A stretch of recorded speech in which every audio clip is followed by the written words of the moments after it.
attack, fast fatal heart impact, past painful scars. In fact, I blast tasteful bars and packs. I back up my actions, fact don't ask, grab reactions, jacked attack with every word, then act with class as they hear me snap. I got nothing to lose, cause I fought and felt the bruise. Now I'm not the one confused, call the shots and they produce. I ain't lost, I'm finally loose, pick a new silver excuse. I need the views to boost me to a new abuse of being used. Everybody wants a piece now, y'all can rest in peace now. You're dead to me, so peace out. Remember, you're discreet out. Get ready for defeat now. A deep breath in, a deep breath out.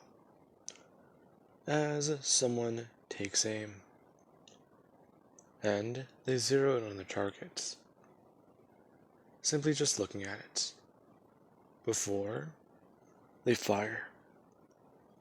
As the bullet whisks through the air, and hits its marker, a tiny rabbit who was out gathering. Izuki is out hunting with some of the other children.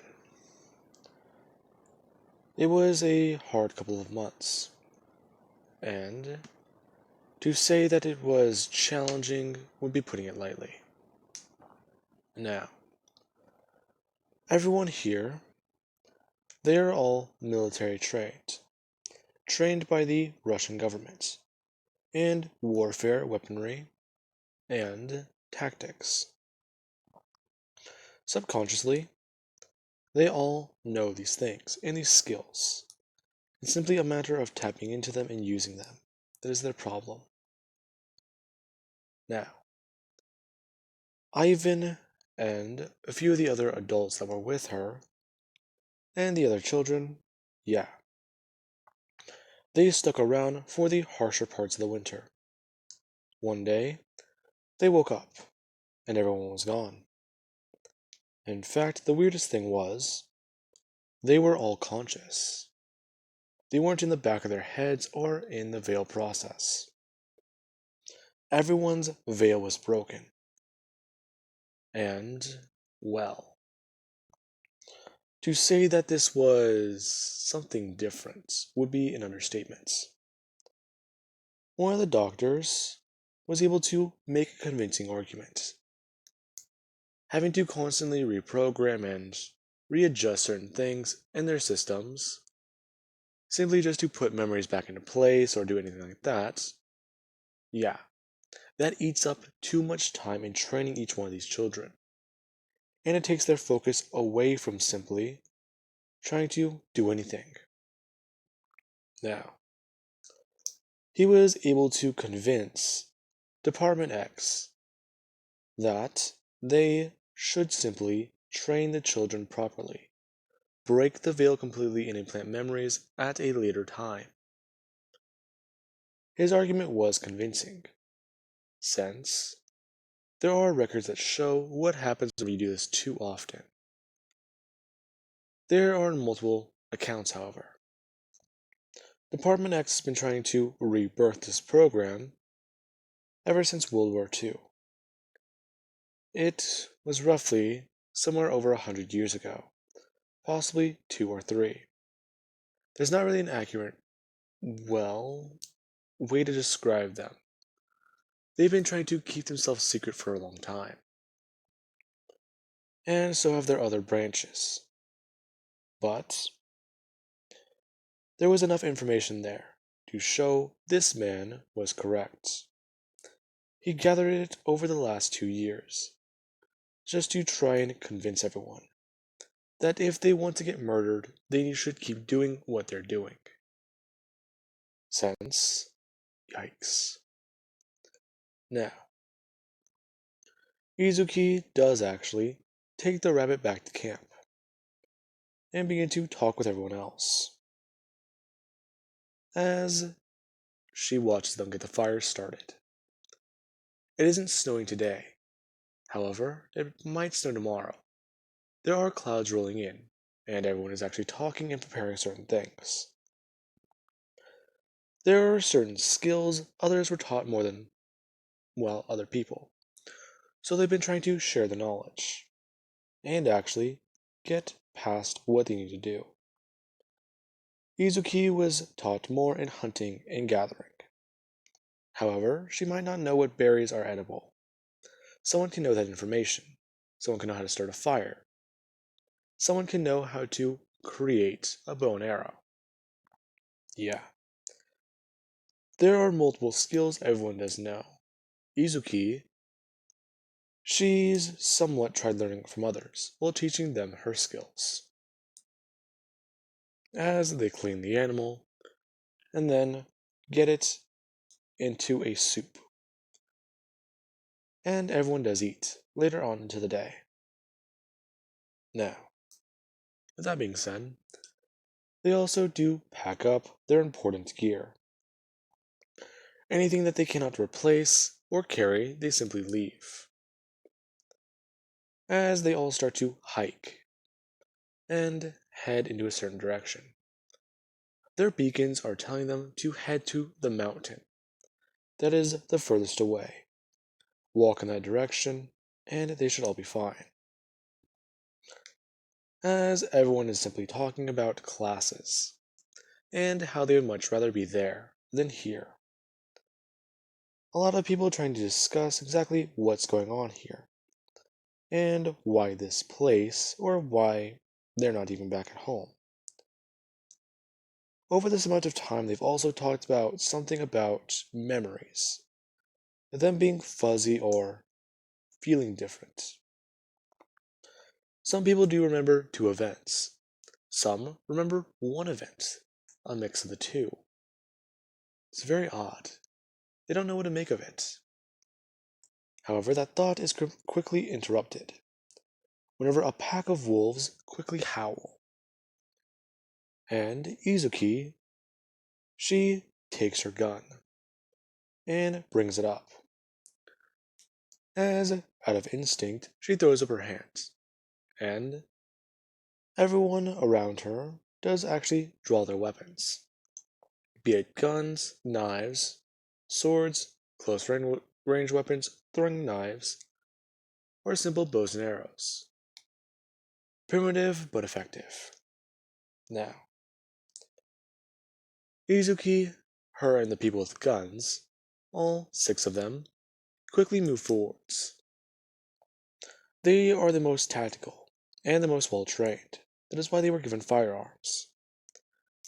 As soon as she sees something move in the distance, she throws up her left hand, before quickly pointing that way to the left with 2 fingers, and then throwing it over, pointing to the other direction, signaling for these 2 to try and go around while she'll go in front. As she tells the second one to move up with her. As they do this, everyone who does not have a long-range weapon simply just stay there and wait, as they all go back to back. If they get ambushed, it's not going to be easy. Someone will get hurt and someone will definitely die. As this pack of wolves howls once more and begins to try and chase down and attack these children. Now, as soon as it happens, Izuki immediately opens fire as the gunshots ring out, and she hits into a few of the wolves, many of them trying to run around and trying to dodge her, simply trying to get her attention and draw her away from the other members of the pack. It is a very large family. From what she can tell, that is the alpha, and possibly the leader, as she's just simply trying to fire at it, her and the other girl going back to back. And whenever they don't have a solid shot on it or a solid mark, they simply don't take the shot. The wolf trying to approaching it closer and closer and closer, as other wolves start heading in. As soon as more members started charging directly at Izuki and the other girl, the other girls with the long-range weapons simply fired guns, and hit a wolf right before it attacked Izuki, as she spun around and immediately was able to stop an attack on this other person. As the wolf simply began to bite into and try and tear away at the suit on her arm. her simply just bringing the gun up and firing directly into its chest and into its head. As she spins around with her arm somewhat bleeding. Now, she's bleeding a good bit, I guess you could say. The wolf was able to tear through this part of her suit, and was able to get its teeth deep into her arm, her spinning around and wincing in pain, as she simply is able to toss out the blood as it flies down towards her fingertips. Her hands are cold, but this is warm, as she simply sends it flying towards the wolves. A lot of people watching as they see her quirk in action. Some of the wolves, they do actually make contact with her blood. Some of them simply trying to sniff it for a quick second or trying to lick it. The ones that licked it immediately dropped onto the ground, while the ones that actually made contact with it by getting it on their fur and their pelts, yeah, they got woozy and dizzy for a second, before they started slowing down. Them running around and quickly slowing down to a walk, before starting to whimper, and trying to actually get away. Before simply just lying onto the ground, and not moving. Now, whenever this girl that she was back to back with tries to tell her to sit down so she can help her, she immediately somewhat just jerks back, or jerks forwards, running away from her, and simply just telling her not to let it get on her or let it contact her. The girl confused, as Izuki goes on stating that it's part of her quirk. If you touch it, it's going to hurt. Having to explain that she's like a black widow. Her blood is poison. That isn't the only part of her quirk, though. Her being embarrassed at the next few words, she says, any type of body fluid is poison. Sweat, blood, anything. Don't touch it. Otherwise, I don't know what would happen. The thing immediately dropped as soon as they touched it. Besides, those ones aren't even moving. They're not even trying to move. They're just laying there. Her, actually then, at least setting down her pack. And being careful. As the other girl, at least, does begin to look through it. Finding something they can use to cover the wound. And wrap it around her arm. Izuki wraps it around, while the other girl simply just watches. And whenever they eventually do come to running water, or at least a stream that has not frozen over yet, she dips her hand into it, getting the blood that is already there to run away, and run off. She doesn't want it to be any chances. If someone even makes contact with blood that is dried or anything, she doesn't know what would happen. It's a very scary thought for her. Now, they do continue on. And, well, she is stricken from hunting for a while. The wolves that they killed, yeah. Izuki basically told everyone not to eat them, or even try to skin them. Since her quirk, being able to take them all down that quickly, yeah. She's basically said that it was basically poison. So they listened. Now, with that being said, she is then tasked with actually doing something simple. She's going to be gathering firewood and doing more things. Around the camp that they set up. She's going to be learning how to create a campfire. Even how to do so even if the logs are wet and damp. Being told that it's quite simple. as the girl she's with shows off her quirk. Her arm simply turning from a simple hand to turning into a pointed weapon. Her fingers look like it's welded together, and it looks hardened and metallic, as she simply throws back her hand and then smashes it downwards with all the force she can in her body, as she jabs her hand a fourth the way through the log, then simply just picks it up, before running over and trying to punch a tree with it, as she's able to then ask for help. Izuki using her good hand to help her pull this piece of wood in half. The girl, yeah, she can use her quirk like that. Then again, it's a bit weird. They simply just call her quirk knife, since she can basically turn herself into a bladed weapon. She's guessing that that's why they took her. And, well, why she's usually on this team. A lot of the way that they were set up has to do with their quirks. One of the girls on the team has somewhat of a zeroing quirk, or I guess you could say infrared. Possibly a night vision ability. That is at least what Izuki thinks. Now, with that, many more months do go by, and there is the climb up the mountain. That being the hardest part. Some people simply got sick. Others, yeah. They had to try and work together. Try and show the value of teamwork. And Izuki and this other girl did actually help out quite a lot of people, as they do get at the top of the mountain and use their food.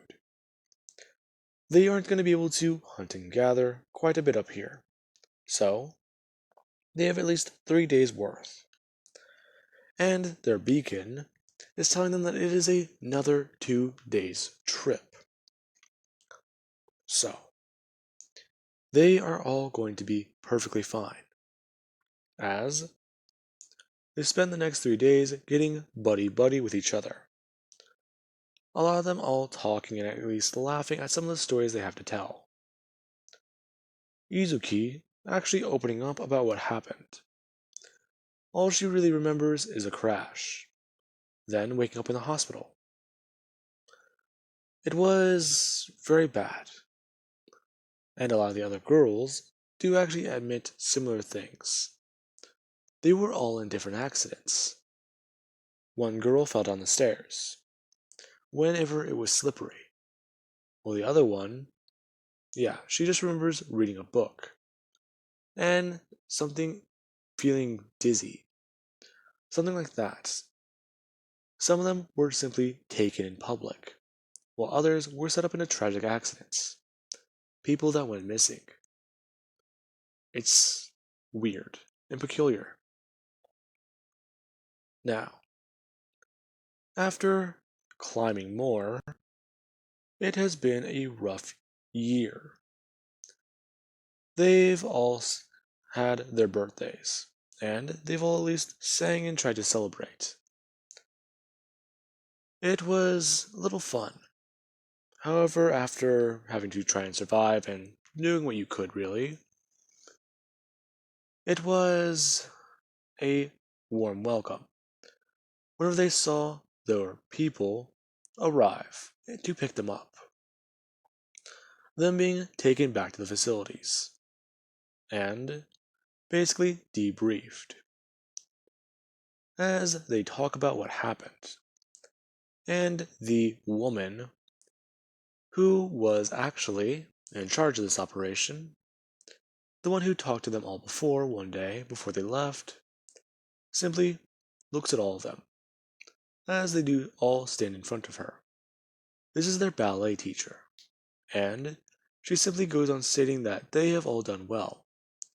However, very few of them really did participate in survival. Her asking the ones who got sick to step forwards, along with a small list of other people. As she points out that these ones here were the ones who were detrimental. They were a lost cause. That is something that you must know, a lost cause whenever you do see it. However, this was very good, and all of you will be going through specialized training, harsher training, and the ones who were vital, Izuki, and the other three. Her listing off the other children, who do actually step forwards, simply stating that they were all leaders, and they all did show great, integrity in this mission. They took charge and were tactical, even after Izuki tried to save her ally. Her simply asking her what strategic advantage that had. Izuki simply getting nervous, before bringing her hand up to her wrist, and saying that, it's just that. What is it, child? Speak up. Well, whenever I was bit, and I pulled the trigger, only 4 bullets fired. Really now? You shot it 4 times? No, there were only 4 bullets left. I see, so you were out of ammunition. That does explain the blood flowing then. What? But how did you know that? Really, child, you really didn't think we wouldn't monitor everyone? Make sure our little experiments weren't simply just running amok? Well then, as she simply walks over to the door and opens up a dinner plate, before simply putting on the mask inside and taking a grenade and putting the pin on it and tossing it onto the ground. This knocking out everyone in the room, except for the woman and the men stationed here, who already had masks on. Now, they are simply reprogrammed, and their memories do change. Izuki got this whenever she went outside, and had an experience on her birthday. She went outside and she really, really wanted a puppy. However, whenever they got to the shelter, a mean dog with a cork got loose, and it bit her. So they left. And the mean dog was put back in its cage. That was the explanation I even gave her. And she is given this false memory. Now, with that being said, I do hope you guys enjoyed. And have an amazing day. I'll catch you guys in the next part.